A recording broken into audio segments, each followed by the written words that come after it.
Ooh, I like that because I've been thinking about that. Ooh, I like that because I've been thinking about that. Who gonna get it? Who gonna get it? Get it like that. What do I dislike that most people love? What do I love that most people dislike? What do I dislike that most people love? Weed. Girl. Yeah. I don't like. Have you ever tried it? Yeah, when I was in college. Like and smoke, or was it like no, edible? It was smoke, and like I went like straight to sleep, and I was like, "Why do y'all do this nonsense?" Like I didn't even stay up. So it's like, what's the point? I smoked to go to bed. I don't have trouble going to sleep at night. I do not like drugs. Like drugs, a lot of people like drugs. I don't like drugs. I don't see like, I don't want, like even like when I got my teeth pulled, like one of my little babies just got her teeth. Wisdom teeth pulled. Actually, two of them. Two of my little babies got their wisdom teeth pulled. They're not babies; they're like grown ups, but whatever. And I was explaining how like they prescribed like oxy for me. Like I can't even take like it. Like I don't see how that makes it better. Like I come out of anesthesia. I don't come out of anesthesia well. Like I just don't. My body just does not respond well to drugs. So for me, it would be drugs. And drugs ain't never did nothing to you for you to be so One time I got in a car accident. I tell y'all, like, y'all can hear me. I mean, y'all can't hear me. But I got hit by a police officer one time. He was on drugs? He wasn't on drugs. And I wasn't on drugs. But they put me on, like, a muscle relaxer. Oh, yeah. And I had, like, a... I forgot what it's called. I was on, maybe cyclobenzene. Right? Oh, no. Because Roboxen. I think it's what it was called. Yes. And I had like an allergic reaction. Like I just don't do well with drugs. So whether it be, you know, prescription drugs or, you know, recreational drugs. You should try it.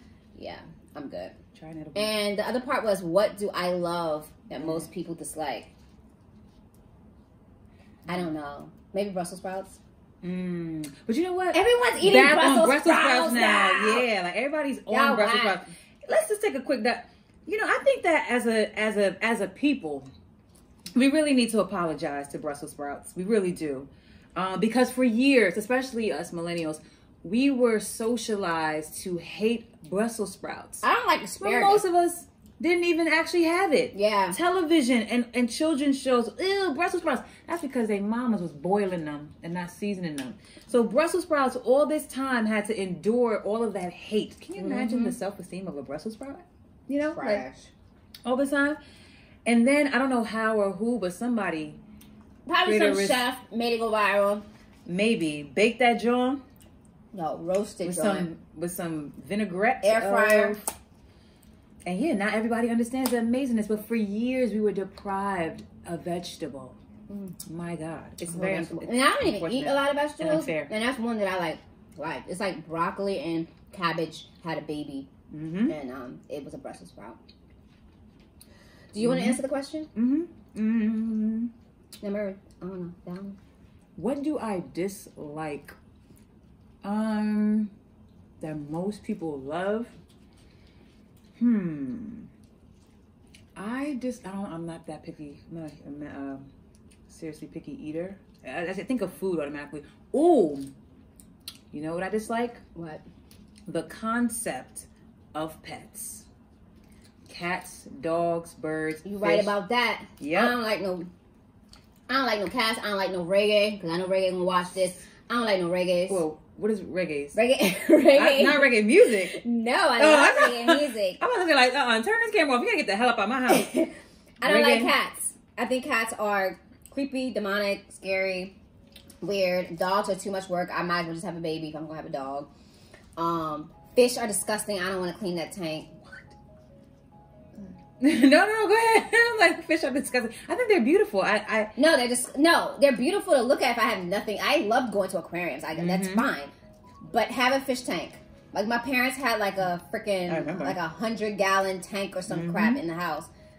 Try cleaning a fish tank out. Yeah, I've killed maybe 2 or 3 fish, betta fish. Oh, when we were little, my mom had like a bowl-fish tank, and like where Stevenson University is, like where the stadium is, that was all like woods when I was growing up in Owens Mills. And like we would walk through. Not where we are now in Texas. Yeah, I'm talking about when I was growing up. Yeah. So, yeah, we would walk into the woods to go swimming in a creek. And one day I went and I caught a whole bunch of crayfish. And I went home and put in my mom's fish tank, not knowing the crayfish would kill the fish. So I literally killed. You knew that it would? I didn't. Oh, you didn't know? Like, I'm thinking like, yo, I went into nature. I got some, I got some cash. I got some game for the day. I brought it home, put it in my mom's fish tank. Did she? And the crayfish killed all the fish. Yeah. So. Wow. So my thing about pets as a concept and practice is that it's a completely one-sided relationship that is not truly beneficial to the pet. And you can debate me on this. Anybody who would like to. Because I know pet lovers that their pets like adore them. Here's the thing. They adore them because their basic needs are being met without any effort. Food is met. No, there's love. If there's love, then why you gotta put it on a leash or in a bowl or in a... Not everybody puts their dogs on leashes. But you had to domesticate them. You had to make them into... You had to train them outside of what their normal responses and inclinations would be in order to fit your human lifestyle. You know why nobody has tigers as pets? Aside from the fact that they're huge? It's because they're not easy to domesticate. Like, you can domesticate a big cat, right? But like... There's reasons why some animals are pets and why others aren't. And it largely has to do with being able to make it assimilate as much as it can to human whims. Yes, there's some positives about like, you ain't getting nothing that's left in this plate. I feel like you got more crab than me. I feel like I don't have enough food, period. I'm hungry. I'm starving. I'm trying to savor. We had to go get some more food after this. We might. Because I was like, as soon as I opened, I was like, damn, maybe I should have got a pound. Yeah. Just a half pound. I think my nail's wet. Oh shoot. But yeah, I feel like pets are not pets. They're animals in captivity for the primary pleasure and happiness of humans, not the animal. And that is proven by the fact that we cage them, we put them in tanks, we put them in harnesses, we put them on leashes, and all of those things are for what? For the purpose of keeping them close to us. If those entrapments were not created, those animals, without domestication, would leave. They would flee. So yeah, I hope you don't lose any followers off of that. And what's something that I love that most people dislike? I don't know if most people dislike it, but I can understand if many people are grossed out. Like on YouTube, I can watch any of that stuff that might be considered gross. Pimple popping, cleaning out toes, facial anything. I don't even know what you call that genre of entertainment. I thought you were talking about people making the houses with their hands. Oh, that is amazing. I think anybody would enjoy that. Primitive construction. Yeah. I think things that may be considered gruesome, surgery, any kind of oral surgery, bloody, I can watch that. So I was a dental assistant in part of my life. Mm-hmm. I've lived a life. And the first time I started working in the dental office when I was in high school, actually. And the first time I saw an extraction, I fainted. Didn't I also work in the dental office when I was in high school? You did? Yeah, I was a dental. No, well, I don't know if I would call myself a dental assistant. I wasn't getting paid, so I wasn't volunteering. Yeah. I guess I was an assistant of some sort. Yeah. I mean, I worked my way up, but but yeah, I fainted. So fainted. I mean, I obviously I got used to it because I ended up like the majority of my career I worked pediatric. But seeing an extraction, like I started off in a general practice. When that blood just came up, like I was done. Like, but I got used to it. Ever since I was a kid, I've always enjoyed that. Like, no, never grossed me out. Yeah. Okay. All right, next question. Who do I feel most myself around and why? Ooh. Who do I feel most myself around? It's an interesting question. Very interesting. I think it implies, but also takes into consideration that we are different people in different contexts. Yeah. I can say I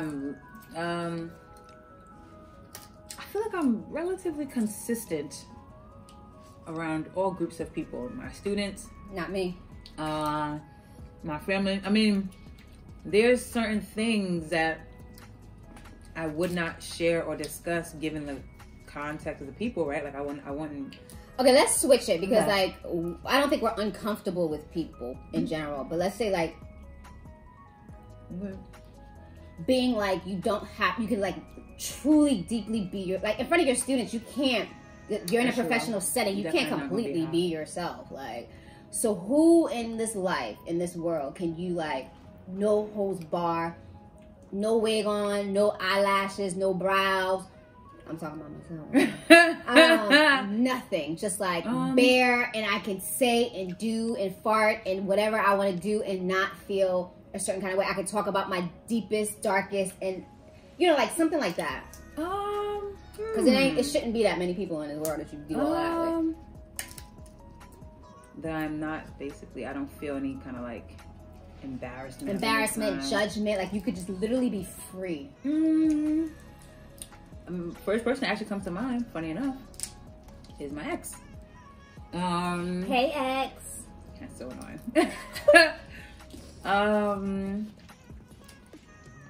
Who else? Maybe one of my line sisters. Yeah. Yeah. My line sisters, and I got a handful of friends that. Yeah, for me, I would say like I have like it's new for me. Probably like Odalisa, and that's really like Tiwa. Oh yeah. Oh, and Tia. That's probably it for me. Like where I don't feel like judgment, or I don't feel like. And not to take away from everyone else in my life, I'm just saying these are my feelings. So if you have a problem with it, actually, you too kind of. I don't tell you like a whole lot of stuff, but that's because like I already know your business. I'm a clairvoyant. I'm not. I'm really not. I don't be knowing nothing. No, I just don't talk. Like I said, I don't really, unless someone asks sometimes. Like I don't really like share a whole lot of stuff. Sure. But that's it for me. Next question. Ooh, I'm spilling. I mean, I'm splatting. What does that mean? The juices. Oh. What do I have to offer in a romantic relationship? What do I want to receive? That's a good one. That's a good. If you have a, I'm gonna come up with a jingle for you. Ooh, I like that because I've been thinking about that. Ooh, I like that because I've been thinking about that. Who gonna get it? Who gonna get it? Get it like that. What do I have to offer in a romantic relationship? What do I want to receive?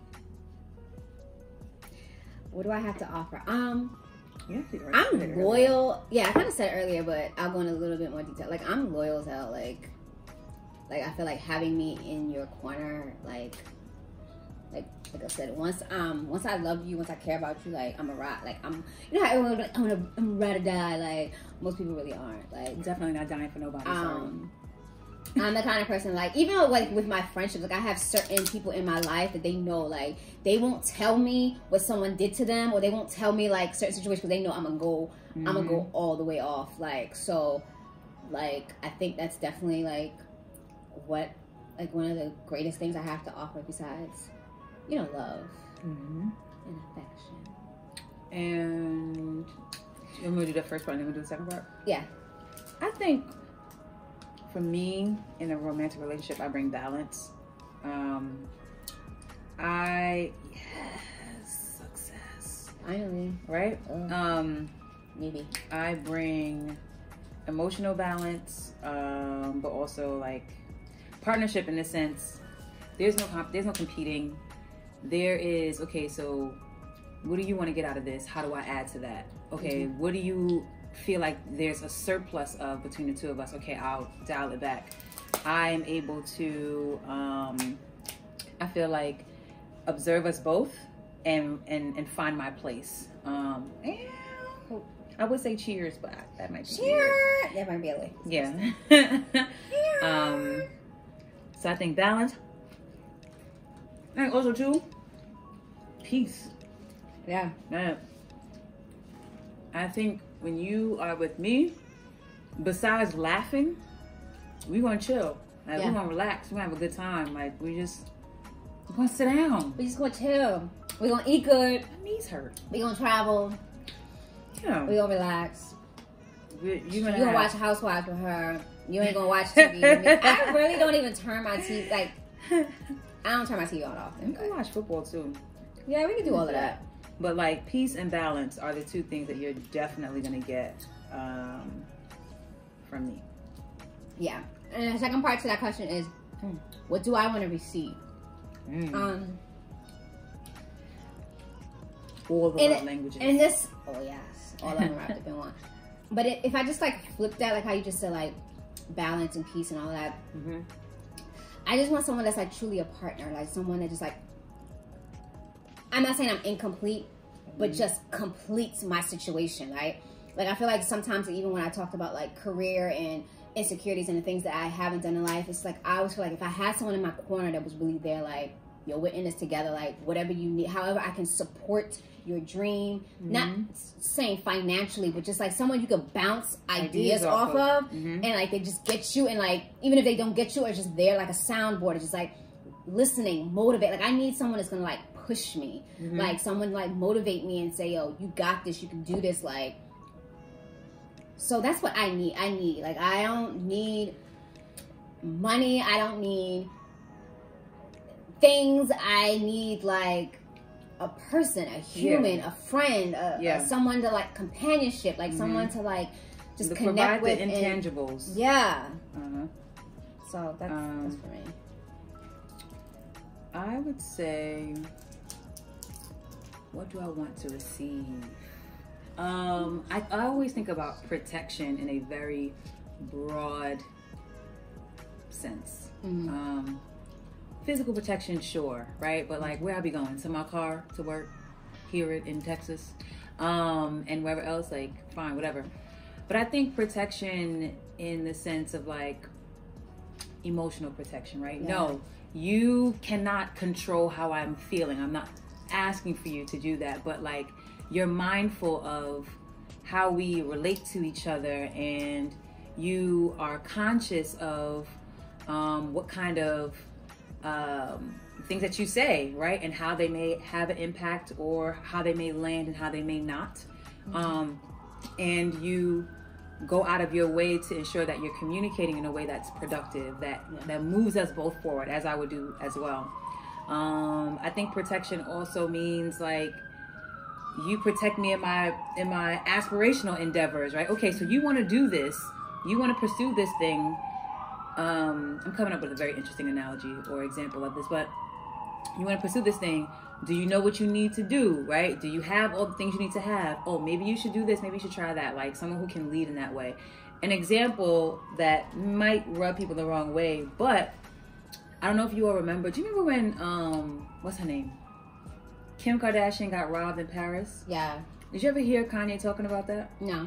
One of the things he was saying, he was like, you know, what bothered him, obviously, yes, she got robbed, but that he went there with the intention to protect her, but he was thinking of, how does he protect her brand, like protect her career-wise, like to make sure that she looks good, and he was so focused on that, or better yet, not that I don't recall if there was any negligence on his part, but like, he was so, it bothered him that he couldn't protect her physically.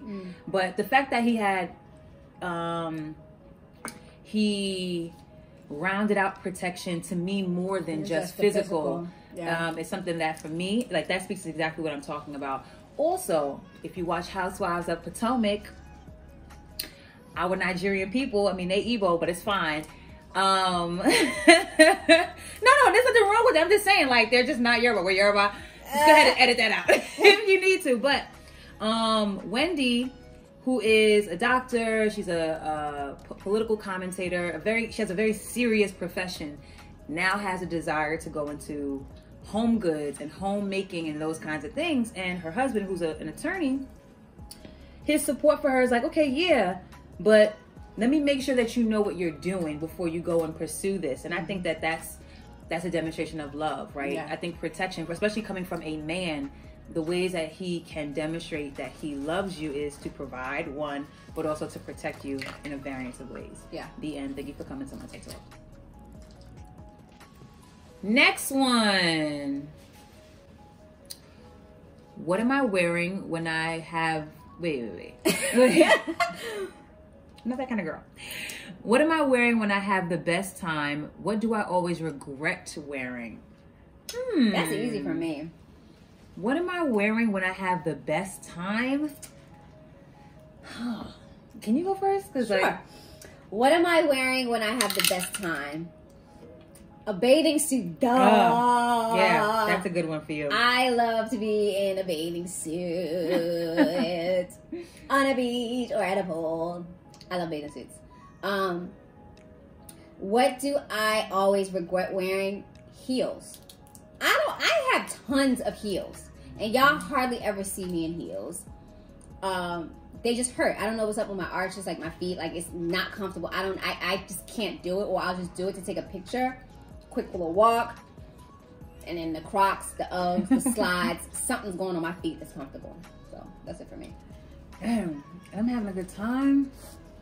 I would love to say sweatpants, like joggers, but like right now I have on joggers. I love to be comfortable, comfy, but I also like to look cute. So I guess there's two types. If I'm having the best time, I do have an introverted side. So if I'm in the house, definitely sweats of some sort. But if I'm going outside and I'm having a good time, I'm likely wearing some kind of cute dress. I'm pretty tall, so I like to accentuate my legs. What do I always regret wearing? Ill-fitting shoes. Or just, most of the time it's like some kind of uncomfortable heel. Yeah, I think that's it. Okay.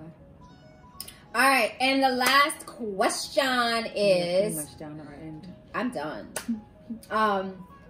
What have I been sensitive to lately? Oh, this is a good one. Damn, there's so many things for me. I know. I think I know. Like I mentioned, my newest project. I don't think I necessarily say sensitive, but well, yeah, I could say sensitive. Because sensitive could just be like an emotion that's triggered by like other things. Like I could be sensitive to something because I'm afraid, or I could be sensitive to something because it's like, you know. So I would say just that. And what has made me cry? Let me think about what has made me cry. I would say like, not tears here. Yeah. No, what has made me cry lately? Really like when I see other people, I'll give you two things. One, when I see other people that I really care about being mistreated, or like the mama bear in me wants to come out, and I'm really sensitive and emotional about like people that I love. Like I don't play. If I mess with you like that, I don't play with you. Like it's a lie. You don't even really be messing with people like that, and you still be like, no, I'm gonna go pay for their college. What I'm saying is like they're a good person, so I'm gonna just put down a little bit of money on like if tuition. Someone comes for her, I'm coming for you. Like you know what I'm saying? Like in that kind of sense, like I'm really sensitive about those who are close to me. Right. And like if they get hurt, like I don't want them crying. Like if like someone I love comes to me like crying and things like that, like I can't handle that. Like I don't do well with that. And another thing, like in church today, I taught today. I taught ages 6 to 9 today.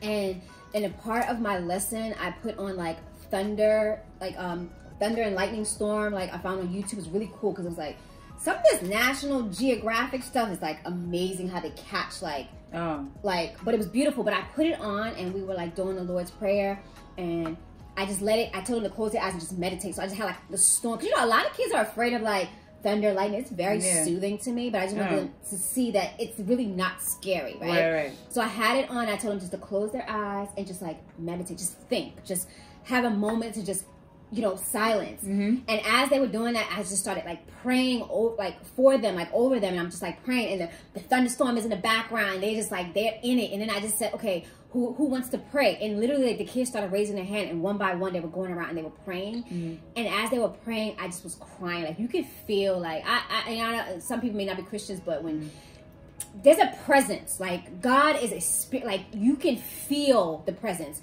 It was so heavy in this room, and I'm with 6 to 9 year olds, and just me having them stop and meditate, they were like you could feel the Holy Spirit.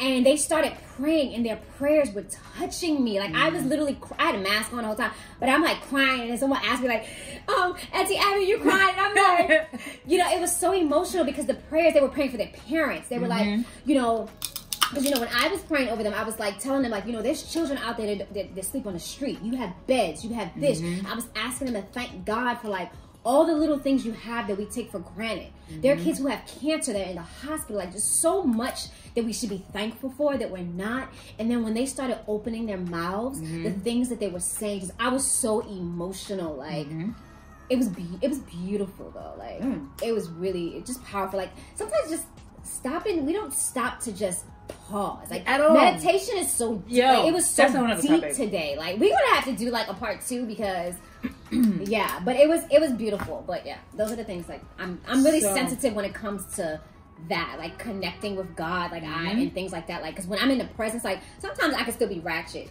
I mean, I'm still saved, but there's still always saved doesn't mean that you're not ratchet though. Like no, I mean, like, because people they take that like, oh, because you're saved, you got to be the perfect person. We're all a work in progress. Like I am not perfect. I don't claim to be perfect, but guess what? I know my God, and I know what I feel like when I'm in His presence. Like that's a feeling that if you have not experienced, you would never understand. Like there's certain things like I can be passionate about this because I experience it on a daily basis. Like today I experienced it with these little kids that opened their mouths and they were saying things that they probably would, like, you know, like when you know someone's been taken over by something else. Like what they were saying in that moment was greater than them.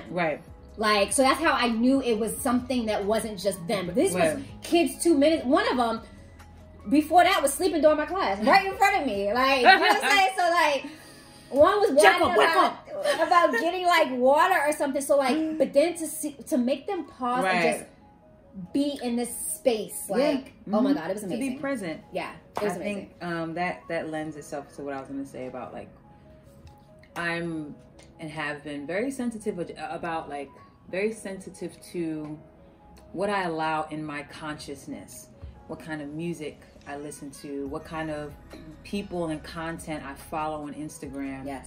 How often I check LinkedIn, all those things, because I'm hyper aware of the fact that they all have an impact. They all have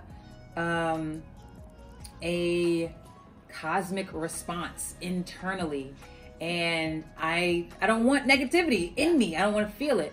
Funny enough, before Abby came, I listen a lot. You said, was it? I listen a lot, like heavily, to this artist named Lundrell, whose all of his work is based on Eastern meditation and religion. Maybe not religion, but yeah, perhaps practice. All circled around mindfulness, affirmation, positivity. All of his albums, all of them are about positivity. And I always tell people, like, yo, just listen to this, just like for an hour. There's no way that you don't feel good, you don't feel empowered, you don't feel motivated. Like there's no way that you aren't gonna feel all those positive things. And so I think when I speak generally, I'm very sensitive to what I allow into my brain space and my energetic space. Super aware of that. And then on a more, like, I guess maybe tangible level, sensitive about like some of the projects that I too am working on, just because like we spoke about earlier, you know, it's a very vulnerable space to be in when you pursue any level of entrepreneurship. It's you saying, I'm gonna step away from what's maybe comfortable or what you already know, the safety net or perceived safety net. I'm going to do this thing on my own. And like failure is scary. So like any type of like, why did you choose this? Or why are you doing that? It's like, oh my God, I wish I would have never told you that, you know? So I try to keep it close to the chest, which is why I'm saying this right now on YouTube. Yeah. But yeah, those are the things that I am sensitive about. Cool. The end. The end. So that's all of my questions for today. Thanks guys for watching. I don't know if you like this thing right here, but my name is Beyonce. Hi. But anyway, make sure you like, comment, and subscribe to my channel. And let me know if you like these little like TED Talks. What do you call this? A mukbang. Mukbang. If you like these, we could do more. But yeah, I think this is a really dope game. So yeah, you guys go check it out. These are what the cards look like. Like Self Reflection Edition. And they're reflective. And they are reflective. And yeah, these are the questions. Like we legit had questions in front of us. By the way. We weren't making it up. We just like put cards in front of us and just go. But nevertheless, stay tuned for the next things that I have in store. I'm not really sure what I'm gonna be doing next, but you know, y'all can always just stop by to see. But thanks, guys. Bye.